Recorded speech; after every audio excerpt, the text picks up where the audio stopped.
Hello, instructing class. My name is Gwendolyn, and I'm a juror on the case number 1. Hospital implements new minimum necessary policies for telephone messages. In the case of Jacob Jones versus St.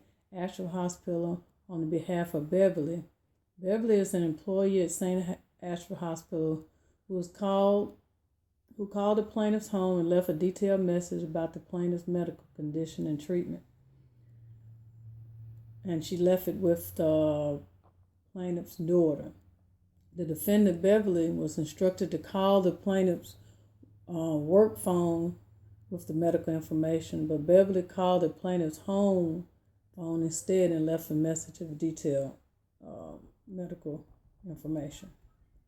In this case, the defendant argued that the hospital did not violate the HIPAA regulations because it was found that the plaintiff's daughter was named personal representative of the plaintiff.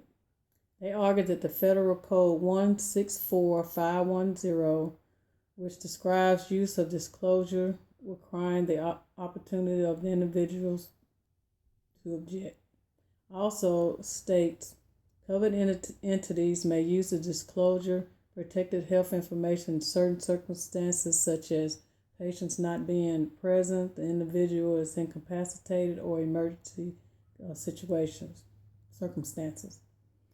The covered entity may exercise professional judgment and determine what is best in the interest of the patient. This disclosure only protects the health information and determine what is best, and it only this disclosure only protects the health information that is directly relevant to the person's involvement with the individual's care. They also argue that only the medical information about the plaintiff's medical condition and treatment was disclosed, not the Social Security number or credit card information. They also argue that the hospital was taking measures to ensure that this incident doesn't happen again by ensuring more training for the employees on disclosing only minimum necessary information on the phone messages. They are given specific directions what information should or should not be left on the message. Also, the patient's registration contacts preferences are established, and direction of these preferences regarding leaving messages are addressed. The plaintiff argued that the medical information, his medical information should not have been disclosed. The plaintiff argued that his civil liberties was violated due to HIPAA law, by the information being given to a third party, in this case, a minor party. This party is a minor. They argue that HIPAA laws states adolescents who legally are adults 18 or under and emancipated minors can exercise the right of individuals, not adolescents, who are under the age of 18. After viewing both sides of the case, I agree with the plaintiff. A person has the right to his or her privacy to be left alone. It is the means by which access to intimate details of information is controlled by the person. The right to limit the interference of others and making personal and anonymous choices. HIPAA is a law that's covered many policies, guidelines, regulations, and laws that limit access to what has become known as patients' health information, protective health information.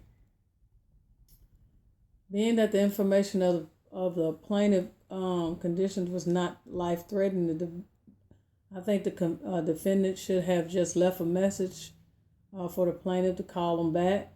The defendant stated earlier in their arguments that they had instructed their employees at the patient registration to gather the contact information from the patients. And in this case, the plaintiff gave specific instructions to call the work phone with the information, and the defendant did not the defendant not only left information with a third party, but left sensitive information with a minor. Who is to decide what, if this minor understands the rights of the individual privacy? She may even call another family member to let them know about the situation of her mom's health or dad's health. This information could have been terminal, and the defendant didn't want his daughter or anyone else to know about the situation. It's up to the patients to give out their information, not an employee. This is why I sided with the plaintiff, and I feel the plaintiff privacy was violated. Thank you.